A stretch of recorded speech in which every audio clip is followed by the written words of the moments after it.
Hello, everyone. Welcome to episode number 233 of Bill Man the Sport Guys podcast. I'm your host, Bill Man the Sports Guy.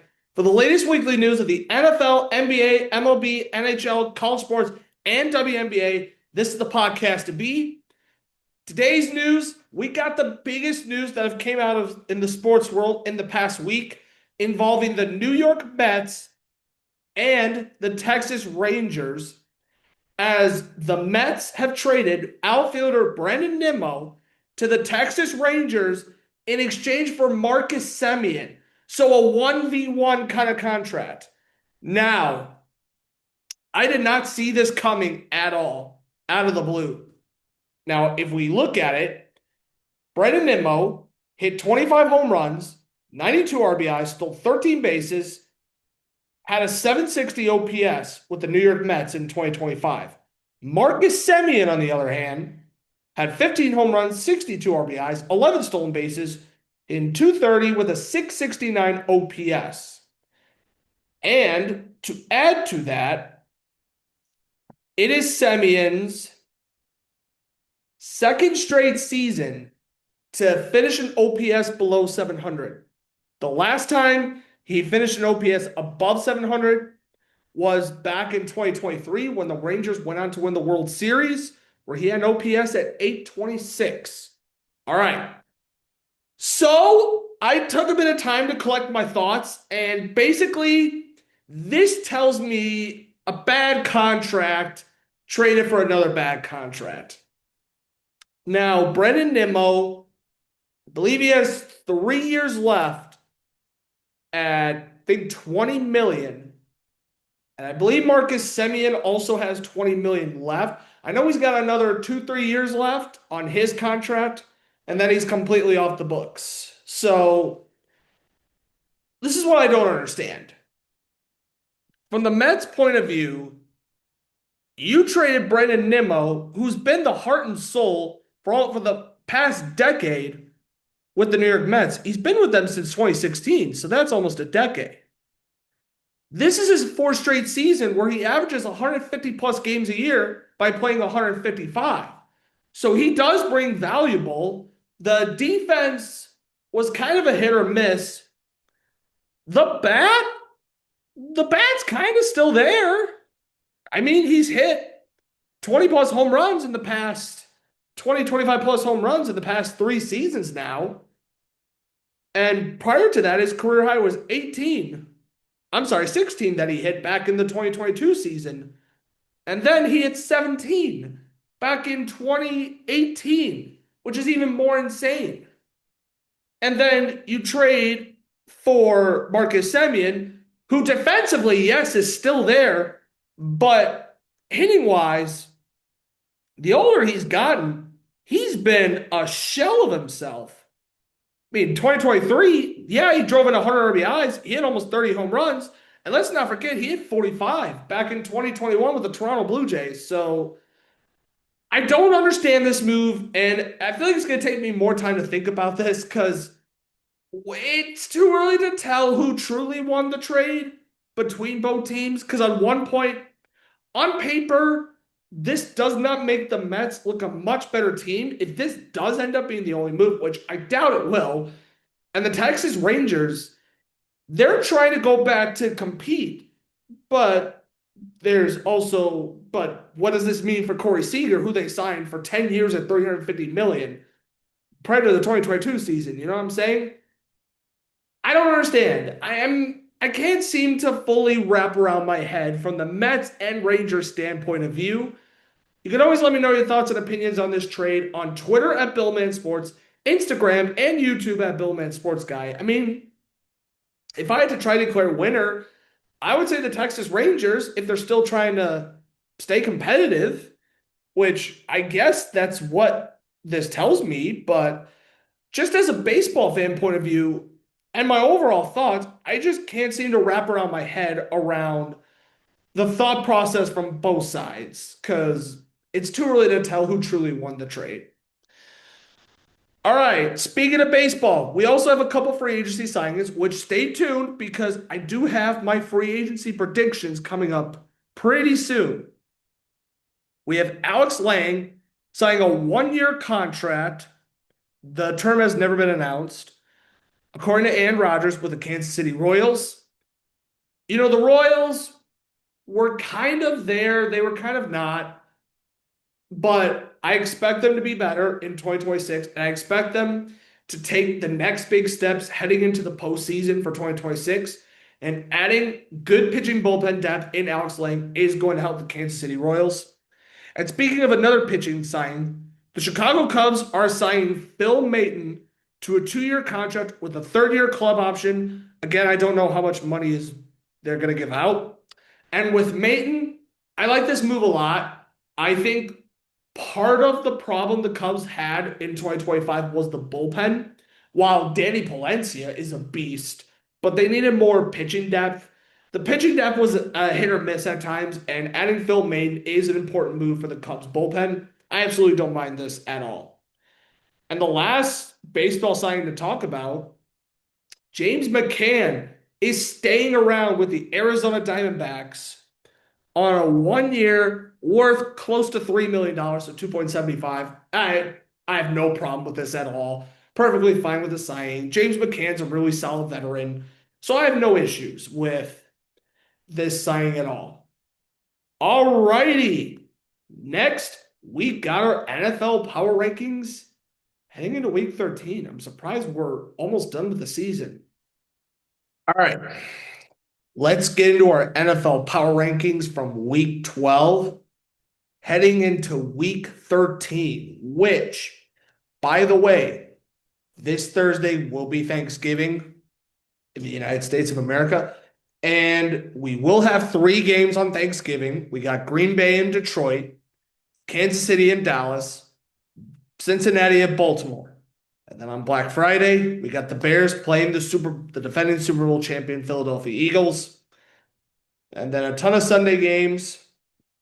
And then the only Monday night game we have is the New York Giants against the New England Patriots, just so we're all caught up to speed. All righty. So let's go ahead and start this off. Number 32, dropping 2 spots from last week, is the Las Vegas Raiders. It's a mess. I think the Raiders should basically go back to rebuilding because not only did they lose 24-10 to the Cleveland Browns, but honestly, what kind of direction is this team going? Because there's no sense of direction for the Las Vegas Raiders. Number 31, going up 1 spot from last week, the Tennessee Titans. Give the Titans credit. They kept it a close game, only to lose by 6 to the Seattle Seahawks, but they're rebuilding at the end of the day. Number 30, dropping 2 spots from last week, the New Orleans Saints.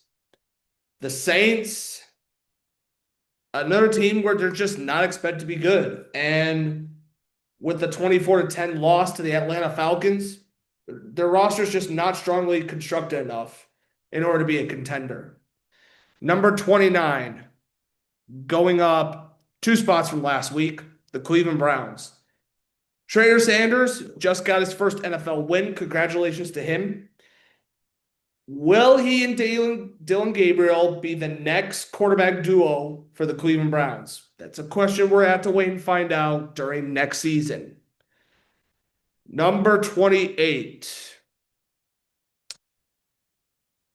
Going up 1 spot from last week is the New York Jets. The Jets, not a good week either.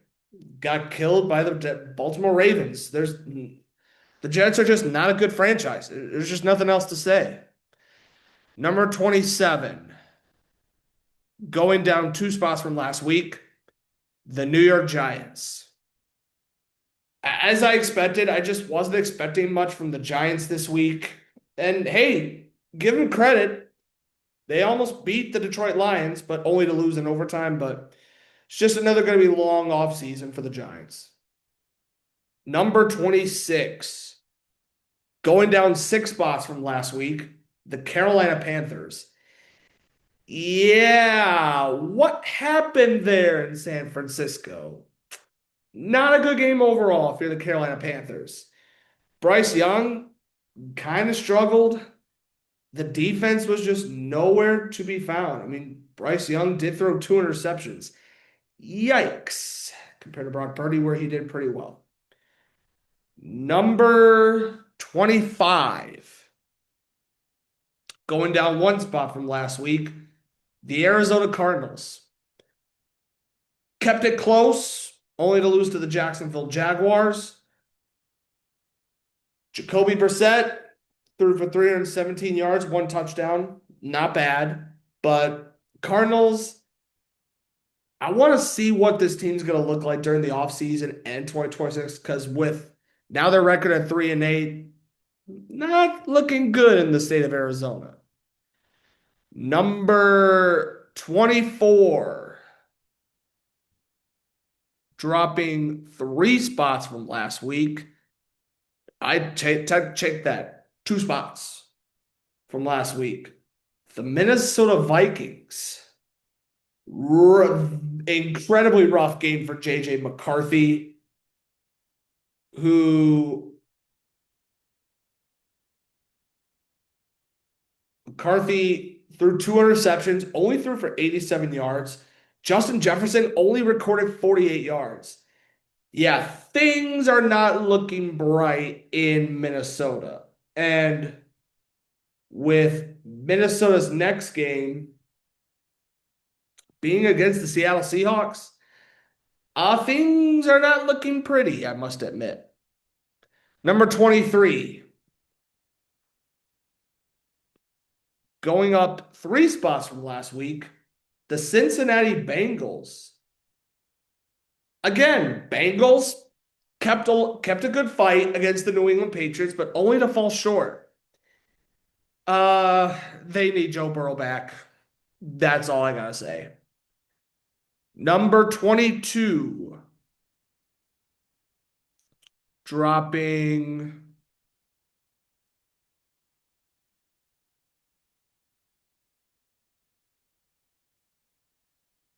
actually going up 1 spot from last week, the Atlanta Falcons. Kirk Cousins did a pretty good job for the Falcons. And, they're a young team. I can't really complain about the Falcons too much this season. And hey, I expect them to be better next season. And the performance they did against the Saints, good on them. But the Falcons' next game against the New York Jets, you can't really lose to the Jets. But then after that, you got Seattle, which that'll be a bit of a competition. Number 21, dropping 5 spots from last week, the Houston Texans. I'll give them credit for being the Buffalo Bills, but just not. I mean, they are over 500, but Davis Mills doing everything he can, threw for a couple touchdowns. But how is this team going to look further down the line? It's my number one question. Number 20, I take that back, going down 1 spot from last week is the Miami Dolphins. Though they had a bye week, but the Dolphins, they got the Saints. They should not choke against the Saints. But then after that, the Dolphins have the Jets. And then week 15, Miami plays the Steelers. Gonna be a quite interesting 2 weeks for the Dolphins. Number 19, I'm gonna give it to the Washington Commanders, even though they had a bye week. And if there was a team that desperately needed a bye week, it is the Washington Commanders. Because man, this team has been injury prone all season long. Number 18, dropping down 3 spots from last week, the Jacksonville Jaguars. While they did win, but Trevor Lawrence did throw 3 touchdowns, but 3 interceptions. That It's kind of a red flag signal, but they're the Jaguars. They're a young team. That's all I gotta say. Number 17, going up 4 spots from last week, the Dallas Cowboys. Despite being down 21 nothing, the Cowboys came back and won. And that's impressive. I'll give them credit for that. Dak Prescott played a heck of a game. He did have an interception, but he threw for 354 yards, 2 touchdowns, while beating Jalen Hurts, who went 27 for 39, threw for 289 yards and 1 touchdown. Javonte Williams had a good game. George Pickens had 146 yards and a touchdown. Heck of a game. I'll give him that. But Dallas, let's just see how they're going to do the rest of the season because we all know they're not going to win the Super Bowl anytime soon. Number 16, going down 2 spots from last week, the Pittsburgh Steelers. Bit of a back and forth game against the Chicago Bears, especially with Mason Rudolph as the starting quarterback, who did okay for the most part. They did honestly not bad. Came back, but fell short by 3. He went for 24 for 31, 171 yards, a touchdown interception, but Caleb Williams outdid him. And Steelers 6-5. I mean, to really nobody's surprised because it's the Pittsburgh Steelers at the end of the day. Number 15, going up 3 spots from last week, the Kansas City Chiefs. So, bit of an odd season for the Kansas City Chiefs. They were down 20-9 in the first half and came back and won in overtime due to a field goal. So, let's see how the Chiefs do for the rest of the season. Number 14, going up. Actually, I'm looking at my ranking list from last week.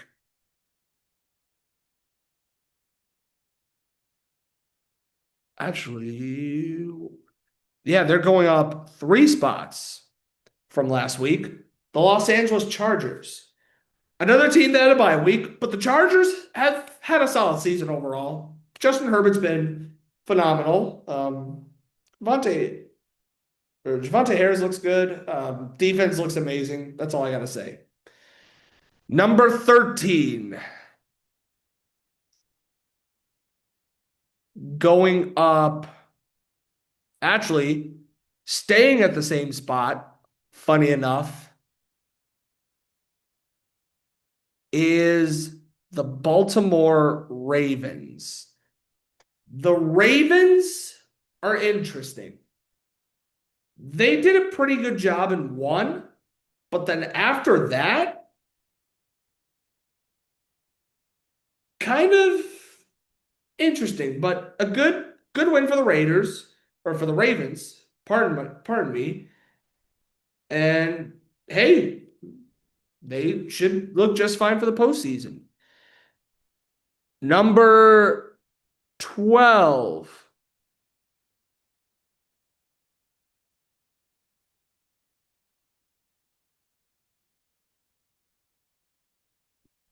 Yeah, I'll rank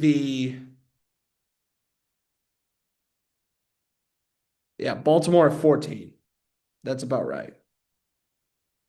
Number 13, yeah, just no, I meant or the Chargers. Oh yeah, and then Baltimore, then 49. Yeah, I got San Francisco at 13, did pretty well in their Monday night game against the Carolina Panthers. Then I got the Denver Broncos at 12, Tampa Bay Buccaneers at 11. Denver had a bye week, but I expect them to bounce back. But hey, give them credit for their win against the Chiefs the previous week. Tampa Bay, rough game. We'll see how they respond without Baker Mayfield. Detroit at number 10. Give them credit for the win against the Giants. Seattle, put them in number 9 just because they beat the Titans. Indianapolis at 8. Philadelphia at 7. And Indy blew the lead against the Chiefs, safe to say. Chiefs came back and outbeat them. Philadelphia, again, up 21 nothing, they blew it. So simple as that.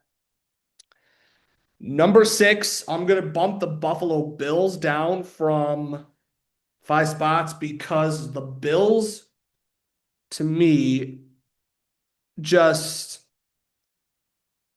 that just was not a pretty game against the Texans. At number five, Chicago Bears. I believe this is the highest the Bears have ever been ranked in my, let's see, yeah. Baltimore 13, 49ers 12, Denver 11, Tampa Bay 10, um, Detroit 9, Seattle 8, Indy 7, Philadelphia or Indianapolis Colts 8, Philadelphia 7, or no, Indianapolis at 7, Philadelphia at 6, Buffalo 5, Chicago 4, Green Bay, Pat. Oh yeah, yeah. I will I'll just put the Ravens at number two because I low key I almost forgot about the Ravens, but hey, they looked good. Anyway, I'm all over the place. Jeez. Number six, yeah, Buffalo. Number five, Chicago Bears. And let's get back to the Bears. They fought back and won. This Bears team has been finding ways to come back and win. It's that simple. Caleb Williams had a phenomenal game against the Pittsburgh Steelers, though we did get sacked. But hey, shout out to Ben Johnson, the Chicago Bears. All right, number four, Green Bay Packers. The fact that they were able to pull out a win without Matthew Golden and Josh Jacobs, that's impressive win. Jordan Love had a phenomenal game against the Minnesota Vikings. And give credit to from the Packers to running back or Christian Watson also had a good game, but Emmanuel Wilson, 107 yards and 2 touchdowns. I will take that any time and day of the week. Number three is going to be the New England Patriots. The Patriots, they've been my surprise team, man. They pulled out and won against the Cincinnati Bengals again. And then number one, in my opinion, the best team heading into week 13 of the season is the Los Angeles Rams. Matthew Stafford does not look like a 37-year-old quarterback. He looks like he's in his mid-20s, balling out like crazy. And the Rams really gave it to Baker Mayfield, Teddy Bridgewater, and the Buccaneers. Tyrone Williams, Puka Nakuka looked, or Nakuka Puka, or oh jeez, Puka Nakuka. He looked really, really good. Give credit to the Rams. That is all for today's episode. Thank you for tuning in to episode number 233 of Bill Man the Sport Guys podcast. I'm your host, Bill Man the Sports Guy. For the latest weekly news of the NFL, NBA, MLB, NHL, college sports, WNBA, this is the podcast to be. Have a good evening, everyone. Stay tuned for episode number 234. Peace.